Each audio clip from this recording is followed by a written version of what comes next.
আসসালামু আলাইকুম ভিউয়ার্স, আশা করি আপনারা ভালো আছেন। আপনাদের যাদের 19তম শিক্ষক নিবন্ধনী জীবনের শেষ ভরসা, অর্থাৎ যাদের টার্গেট 19তম শিক্ষক নিবন্ধনে টিকতেই হবে, তাদের জন্য আমি 100টি গণিত সমস্যার সমাধান করে দেব। ধারাবাহিকভাবে আমি ভিডিওগুলো আপলোড করব। তো আপনি যদি আমার চ্যানেলে নতুন দর্শক হয়ে থাকেন, অবশ্যই চ্যানেলটি সাবস্ক্রাইব করে বেল আইকনটি অন করে রাখবেন এবং বসে না থেকে এখন থেকেই প্রস্তুতি নিতে থাকুন আস্তে আস্তে করে। দেখুন, 1 নম্বর গণিতে আছে একটি ত্রিভুজের 3টি বাহুর দৈর্ঘ্য 4 মিটার, 5 মিটার ও 3 মিটার হলে ত্রিভুজের ক্ষেত্রফল কত? ত্রিভুজের যদি 3টা বাহুই দেওয়া থাকে, সেক্ষেত্রে আমরা প্রথমে বের করব আপনার অর্ধ পরিসীমা। কি লিখব? অর্ধ পরিসীমা।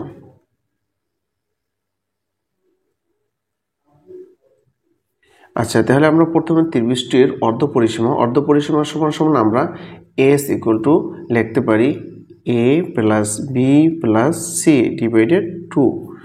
ঠিক আছে, ডিভাইডেড 2। ওকে, আচ্ছা এবারে দেখেন, এ হচ্ছে আমাদের 4, এ হচ্ছে আমাদের কি 4, বি হচ্ছে 5 আর সি হচ্ছে 3, ভাগ হচ্ছে 2। তাহলে কত হয়? 4 এর 5 9, 9 আর 3 12 আর 2, তাহলে উপর হয় 12, নিচে হল 2, তাহলে কত? 6। তাহলে আমরা এস পাইলাম কত? অর্ধ পরিসীমা পাইলাম 6। এইবারে আমরা ক্ষেত্রফলের সূত্রটা লিখব। তাহলে এই ত্রিভুজটির ক্ষেত্রফলের সূত্র হবে কি? আমরা লিখি অতএব ক্ষেত্রফল। ঠিক আছে, ক্ষেত্রফল। তাহলে ক্ষেত্রফলের সূত্রটা হচ্ছে S into S minus A into S minus B into S minus C. ঠিক আছে, এইবার আপনি দেখেন, রুট এস হচ্ছে কি আমাদের অর্ধ পরিসীমা, না? অর্ধ পরিসীমা কত? 6 গুণন, তাহলে এস হচ্ছে 6 বিয়োগ এর মান কত? এর মান হচ্ছে 4। ঠিক একইভাবে 6 বিয়োগ বির মান হচ্ছে 5, তারপর ইন্টু 6 মাইনাস এখানে সির মান কত? সির মান হচ্ছে 3। আচ্ছা, এবার দেখেন 6 গুণন 6 থেকে 4 গেল থাকে কত? 2 গুণন 6 থেকে 5 গেল থাকে কত? 1 গুণন 6 থেকে 3 গেলে থাকে কত? 3। তাহলে কত হলো আমাদের? এখানে হলো আপনার 6 দুনে 12, 3 12 কত? 36, রুট 36। রুট 36 সমান সমান, তাহলে 36-এর বর্গমূল আমরা কত লিখতে পারি? 6 বর্গ কিলোমিটার, সরি কি 6 বর্গ মিটার। হ্যাঁ, 6 বর্গ মিটার ত্রিভুজটির ক্ষেত্রফল। এই হচ্ছে কিন্তু উত্তর। তাহলে এই গণিতটার সঠিক উত্তর আছে কোনটা? দেখেন, গ নাম্বারটা। তাহলে কি হবে? ত্রিভুজের ক্ষেত্রফল হবে 6 বর্গ মিটার। আমরা পরবর্তী গণিতে চলে যাচ্ছি। আচ্ছা, 2 নম্বর গণিতে আছে X square plus X minus A plus 1 into A plus 2 এর উৎপাদকের বিশ্লেষণ। এই ধরনের উৎপাদকগুলো কিন্তু প্রায় পরীক্ষাতেই আসে। ঠিক আছে, আচ্ছা দেখেন এই গণিতটা আমরা কিভাবে করতে পারি। আচ্ছা, এই গণিতটা আমরা করতে পারি। এখানে দেখেন a প্লাস 1 আমরা লিখতে পারি, ধরি a প্লাস 1 ইকুয়াল টু কি ধরলাম আমরা? ধরেন ওয়াই ধরে নিলাম। ঠিক আছে, ওয়াই ধরে নিলাম। আচ্ছা, এইবার আবার দেখেন এখানে আছে a প্লাস 2। a প্লাস 2 সমান সমান আমরা ওরে ভাঙাইতে পারি কিভাবে? a plus 1 plus 1। ঠিক আছে, তাহলে এখানে দেখেন a প্লাস 1 সমান সমান কত? ওয়াই ধরা আছে, ওয়াই আর প্লাস 1। তাহলে a প্লাস 2 আমরা সমান সমান এটা লিখতে পারি। ওকে, তাহলে এখানে a প্লাস 1 সমান সমান পাইলাম ওয়াই, আর এখানে a প্লাস 2 সমান সমান পাইলাম কি? Y plus 1। এতটুকু যদি আপনি বোঝেন, এই গণিতটা আপনার কাছে একবারে পানির মতো সহজ মনে হবে। ঠিক আছে, চলুন করি। তাহলে আমরা প্রথমে একটু প্রদত্ত রাশিটা লিখে নিই। কি আছে? X square plus X minus A plus 1 A plus 2, এই হচ্ছে আমাদের গণিতটা।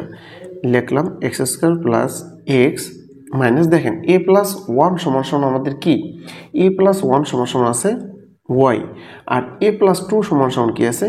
এ প্লাস 2 সমান সমান আছে ওয়াই প্লাস 1। সেই জন্য আমরা লিখতে পারি ওয়াই প্লাস 1, এই যে প্লাস 2, বিষয়টা বোঝা গেল? এবার দেখেন আমরা পরবর্তী লাইনটা করি। তাহলে এখানে কি থাকলো? X square plus X minus Y তৈরিতে কী হবে? ওয়াই স্কোয়ার, মাইনাস প্লাসে মাইনাস, ওয়াই দ্বারা 1 গুণ করলে কী হবে? ওয়াই হবে। এবার আমরা একটু সূত্রে ফালাই, ঠিক আছে? সূত্রে ফালাবো কীভাবে? ধরেন এক্স স্কোয়ার আর এই মাইনাস ওয়াই স্কোয়ারটা আমরা এখানে ফালাই, আর কি থাকে? প্লাস এক্স মাইনাস ওয়াই, এই তো, ঠিক আছে? এবার দেখেন এক্সের যদি আমরা এ ধরি, ওয়াইয়ের যদি আমরা বি ধরি, তাহলে কি দাঁড়ায়? A square minus B square সূত্র, A plus B into A minus B. Okay, এইবারে দেখেন কি থাকলো, তারপরে প্লাস কি X minus Y, X minus Y এটা রইল। হ্যাঁ, এটা আমরা একটু ব্র্যাকেট দিলে দিতে পারি, সমস্যা নেই, ঠিক আছে? এইবার দেখেন এই যে দুইটা, এর থেকে আমরা কি কমন নিতে পারি? এখানে আছে এক্স মাইনাস ওয়াই, এখানে X plus Y, X minus Y, তার মানে এটা কমন যায় কি এক্স মাইনাস ওয়াই, কিন্তু আমরা কমন নিতে পারি, তাই না? তাহলে আমরা এক্স মাইনাস ওয়াই কমন নিয়ে নিলাম।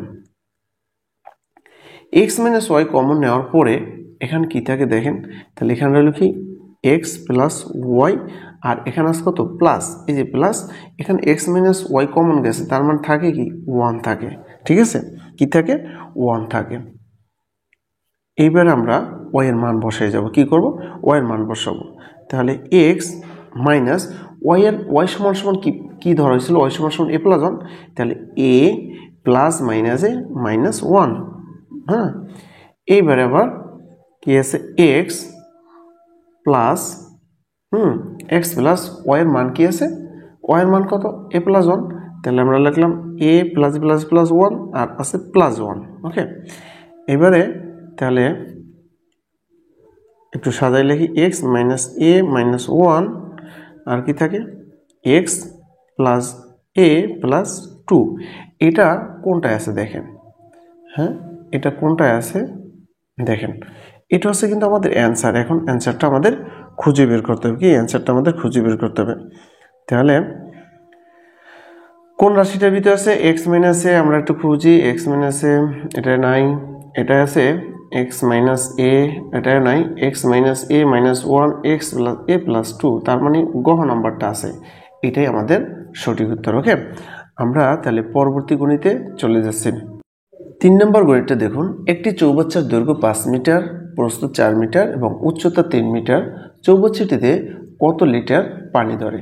ঠিক আছে, এই গণিতটা আমরা কিভাবে করতে পারি দেখেন। আচ্ছা, চৌবাচ্চাটির দৈর্ঘ্য, প্রথমে আমরা লিখব কি চৌবাচ্চাটির দৈর্ঘ্য।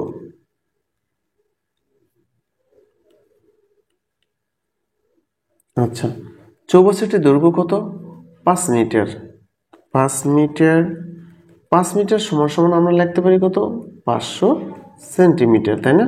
500 সেন্টিমিটার, কারণ আমরা জানি 1 মিটার সমান সমান কি 100 সেন্টিমিটার। ওকে, এবার চৌবাচ্চাটির প্রস্থ, চৌবাচ্চাটির প্রস্থ আছে 4 মিটার, কি 4 মিটার। তো 4 মিটার সমান সমান আমরা লিখতে পারি 400 সেন্টিমিটার। উচ্চতা, চৌবাচ্চাটির উচ্চতা আছে কত? 3 মিটার।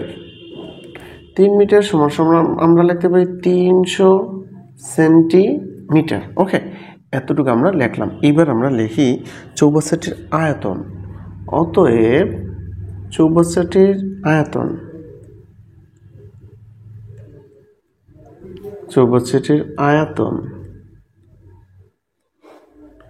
দেখেন চৌবাচ্চাটির আয়তন কত হবে? তাহলে 500 গুণন হচ্ছে 400, চৌবাচ্চার আয়তন কি দৈর্ঘ্য গুণন প্রস্থ গুণন উচ্চতা গুণন হচ্ছে 300 কি ঘন সেন্টিমিটার, ঘন সেন্টিমিটার। এটার আমরা যদি গুণ করি তাহলে দেখেন 4 5 20, 3 কুড়ি 60, কত? 60। শূন্য আছে কটা? 2টা, 4টা, 6টা। এরপর আমরা 6টা শূন্য দেবো, 1 2 3 4 5 6, এত ঘন সেন্টিমিটার। ওকে, এইবার আমরা জানি 1000 ঘন সেন্টিমিটার সমান সমান কত? 1 লিটার। এই জন্য আমরা লিখব, আমরা জানি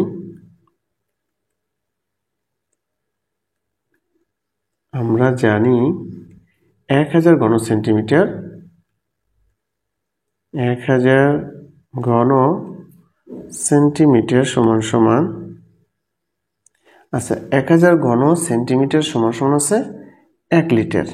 কি 1 লিটার। অতএব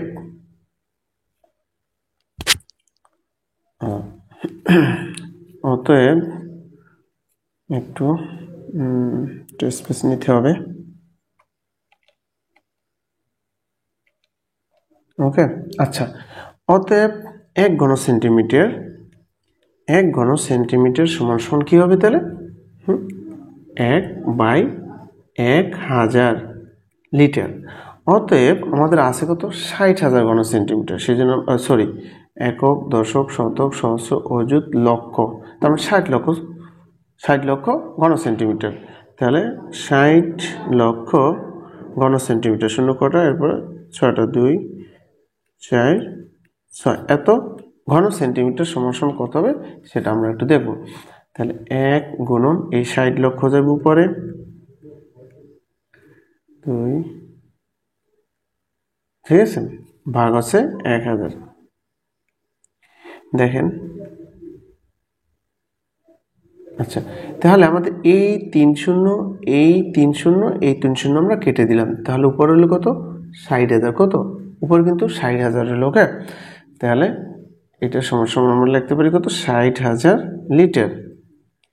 60,000 লিটার, এইটাই কিন্তু আমাদের উত্তর। ঠিক আছে, এটাই কিন্তু আমাদের উত্তর, 60,000 লিটার। তাহলে 60,000 লিটার আছে কোথায়? দেখেন, এই ঘ নাম্বারটা আছে 60,000 লিটার। তাহলে চৌবাচ্চাটিতে পানি ধরে 60,000 লিটার। আশা করি বুঝছেন। আমরা পরবর্তী গণিতে চলে যাচ্ছি।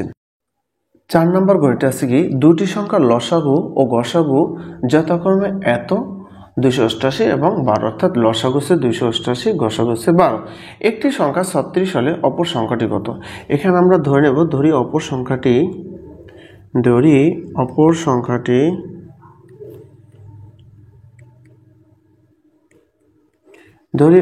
সংখ্যাটি আমরা ক ধরে নিলাম। হ্যাঁ, ক। আমরা জানি লসাগু গসাগু সমান সমান সংখ্যা দুটির গুণফল। ঠিক আছে, হ্যাঁ, সমান সমান সংখ্যা দুটির গুণফল। তাহলে আমরা এখানে কিন্তু লিখতে পারি ক গুণন কত? 36 ভাগ হচ্ছে, হ্যাঁ, ভাগ হচ্ছে কিন্তু 288 গুণন হচ্ছে 12, বা আমাদের ক প্রয়োজন, সেই জন্য আমরা 288 গুণন হচ্ছে 12 ভাগ হচ্ছে কত? 36। তাহলে দেখেন, এখানে যদি আমরা কাটাকাটি করি, কি 3 12 36, 3 12 কত? 36। তারপরে আমরা যদি এটা কাটি তাহলে কত? 3 9 27, কি 3 9 27, তারপর থাকে 1 18, 3 6 18, তার মানে 96। তাহলে কত পাইলাম? 96। হ্যাঁ, 96। তাহলে অপর সংখ্যাটি হচ্ছে 96। সঠিক উত্তর আছে কোনটা? দেখেন, ক নম্বর, এটাই আমাদের সঠিক উত্তর। আমরা পরবর্তী গণিতে চলে যাচ্ছি। 5 নম্বর গণিতে আছে, একটি বর্গক্ষেত্রের একটি বাহুর দৈর্ঘ্য 1 একক হলে উহার কর্ণের দৈর্ঘ্য কত? আমরা জানি বর্গক্ষেত্রের কর্ণের দৈর্ঘ্য √2a, তাই না? সেই জন্য আমরা লিখে নেব প্রথমেই, আমরা জানি বর্গক্ষেত্রের কর্ণ সূত্র হচ্ছে কি √2a। এখন দেখেন আপনি, এক বাহুর দৈর্ঘ্য কত? এক বাহুর দৈর্ঘ্য হচ্ছে এখানে a, তাই না? a হচ্ছে তাহলে 1, তাহলে আমরা √2 গুণন এর মান কত? 1, হ্যাঁ, বসাই দিলাম। এক বাহুর দৈর্ঘ্যে আমরা বর্গক্ষেত্র এক বাহু ধরলাম a, এই ধরেন বর্গক্ষেত্র, হ্যাঁ, কি প্রত্যেকটা বাহুর দৈর্ঘ্য কত? a, কারণ বর্গক্ষেত্রে 4টা বাহু সমান হবে। তাহলে a ধরলাম, তাহলে √2 দ্বারা 1 গুণ করেন, তাহলে কি হবে? √2 একে √2, এই হচ্ছে আমাদের অ্যান্সার। ওকে, সঠিক উত্তর আছে তাহলে ক নম্বরটা। তো ভিউয়ার্স, আজকে ভিডিওটা এই পর্যন্তই।